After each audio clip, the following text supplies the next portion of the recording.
14 अगस्त 1947 आधी रात।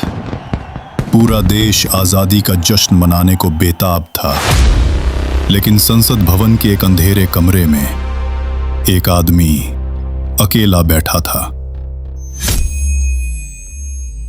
उसके हाथ में एक पत्र, उसकी आंखों में आंसू और दिल में एक ऐसा राज जो आज तक किसी को नहीं पता।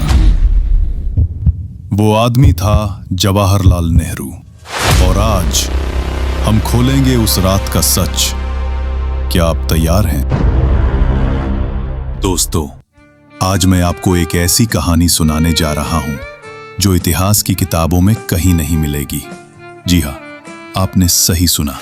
जब पूरा हिंदुस्तान तिरंगे के रंग में डूबा था, जब लाल किले से आजादी का ऐलान हो रहा था, उसी वक्त नेहरू के दिमाग में एक तूफान चल रहा था।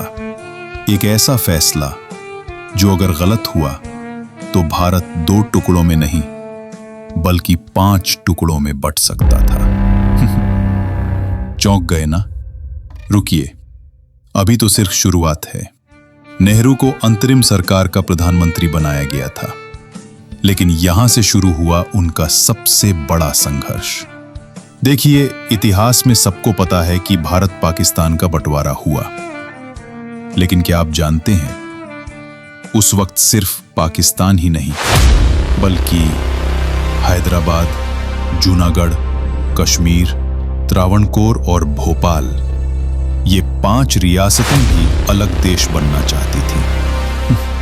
सोचिए, अगर ऐसा होता तो आज भारत का नक्शा कैसा होता? नेहरू के सामने सबसे बड़ी चुनौती थी 562 देसी रियासतों को एक करना। और यहीं पर शुरू होता है असली सस्पेंस। 13 अगस्त 1947 की रात नेहरू अपने ऑफिस में बैठे थे। तभी एक संदेशवाहक आया और उनके हाथ में एक मुहरबंद लिफाफा थमा दिया। वो लिफाफा था हैदराबाद के निजाम का। जब नेहरू ने वो पत्र खोला तो उनके चेहरे का रंग उड़ गया। पत्र में क्या लिखा था?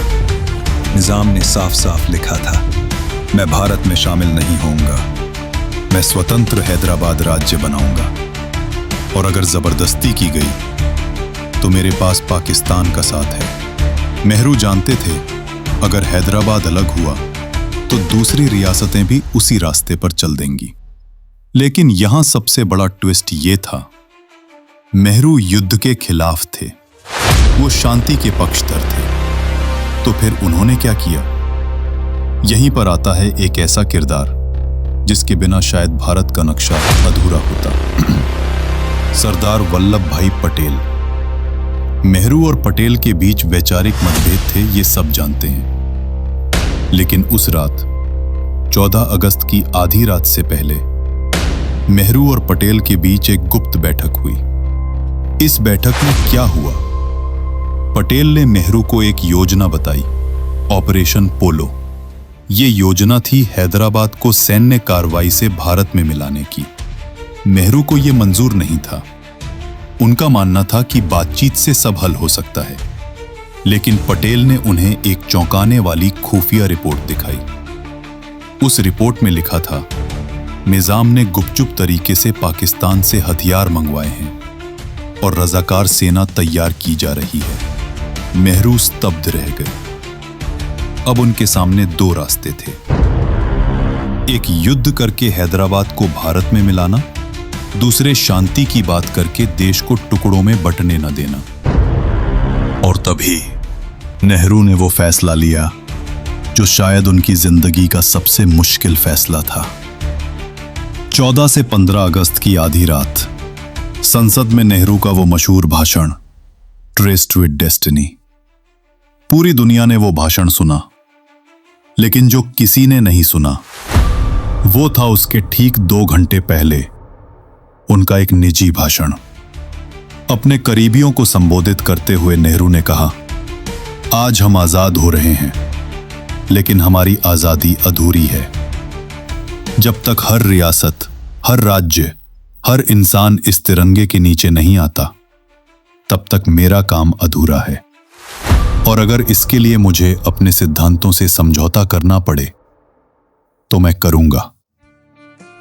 ये था वो पल जब नेहरू ने अपनी शांतिवादी सोच से ऊपर उठकर देश की एकता को चुना।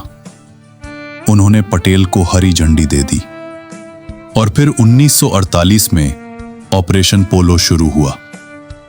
5 दिन में हैदराबाद भारत का हिस्सा बन गया। इसी तरह जूनागढ़, कश्मीर और बाकी रियासतों को भी भारत में मिलाया गया। लेकिन यहां सबसे बड़ा सवाल, क्या नेहरू सचमुच शांतिवादी थे या फिर वो एक मास्टर स्ट्रैटेजिस्ट थे जो जानते थे कि कब नरम और कब सख्त होना है। देखिए दोस्तों, इतिहास की किताबें नेहरू को सिर्फ एक आदर्शवादी नेता के रूप में दिखाती हैं, लेकिन सच्चाई ये है, नेहरू ने चीन युद्ध में भले ही हार का सामना किया हो, लेकिन 1947 से 48 में उन्होंने भारत को बिखरने से बचाया।